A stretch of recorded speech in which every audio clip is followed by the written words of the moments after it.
Justin Trudeau, Prime Minister of Canada, just keeps punching back at Donald Trump. And why wouldn't he?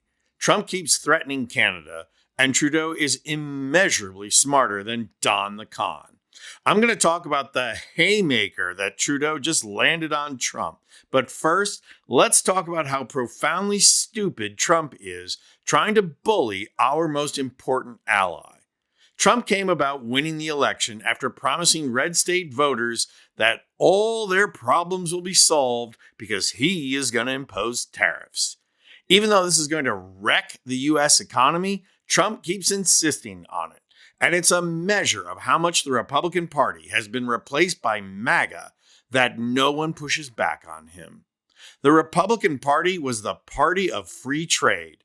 They pushed and pushed for the North American Free Trade Agreement with Mexico and Canada. And after it was enacted, the treaty essentially wiped out pig farming in the U.S., which has stricter environmental laws regulating farming. But hey, even though it hurt their own voters, the Republicans were happy to deliver for their corporate masters. Trump is blowing up free trade, and this is what you hear from Republicans.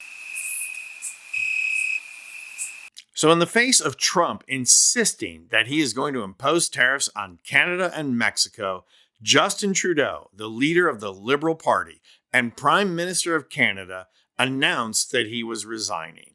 And who could blame him? There is simply no one in the world who wants the job of having to deal with Trump as 50% of your job.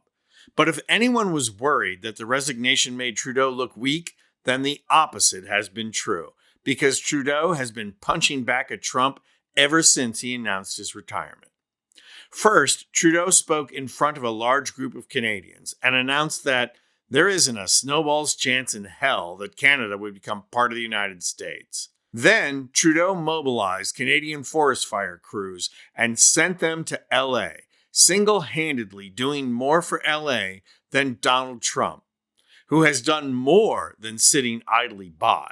Trump has single-handedly thwarted efforts with his disinformation that Republicans then get on board with. Trudeau kept the punches flying by making the rounds on American media and not only showed himself standing up and outmaneuvering Trump, but also made sure he came across infinitely more intelligent than the orange clown. First, CNN. But that's not going to happen. Canadians are incredibly proud of being Canadian. One of the ways we define ourselves most easily is, well, we're not American. There is such a depth of pride that's not actually an issue. And then MSNBC. And when I started to suggest, well, maybe there could be a trade for Vermont or California for certain parts, he immediately decided that it was not that funny anymore, and we moved on to a different conversation. In each appearance, Trudeau, who is almost as ruggedly handsome as me, comes across as a statesman, something Donald Trump couldn't accomplish if he tried. Now today, Trudeau really shows how much smarter he is than Trump by announcing a meeting to upstage Trump and draws attention to how dangerous to the world's economy Trump is.